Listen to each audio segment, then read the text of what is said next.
There are companies that manage to unveil the hidden power of innovation, pouring new light on processes and people, reshaping talent recruitment and investment, bringing the future back to the present.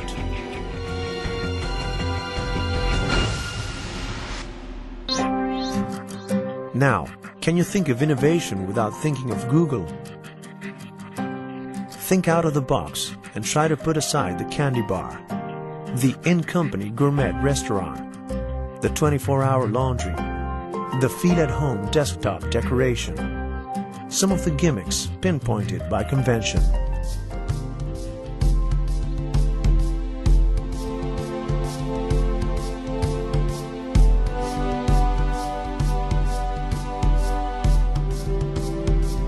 What happens as companies grow, they start out generally, quite adaptable, quite innovative. And then as they grow, they kind of become less so, but they become more efficient. And in a way, companies, as they grow, often trade away units of innovation, trade away units of adaptability for units of efficiency and predictability and so on.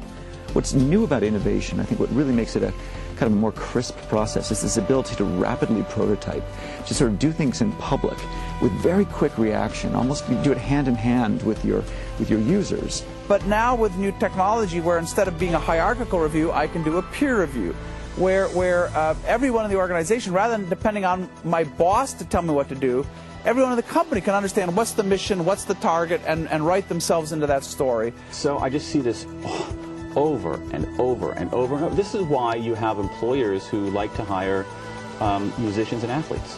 Why? They show up and practice, and they show up the next day, and they know they're not going to get great at something unless they put in the time. And it is hugely important. So what we're doing is building new networks of expertise in each one of those areas, talking to each other to identify new gaps in the landscape. The reality is it's a process. So the first aspect is to get people, empower people to be able to think differently.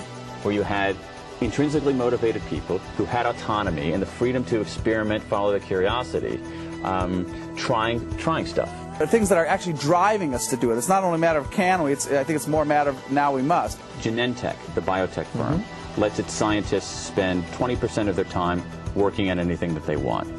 Google does the same thing, as a well-known example. Now, something like 50% of Google's new products and services the year before last were created during this 20% time.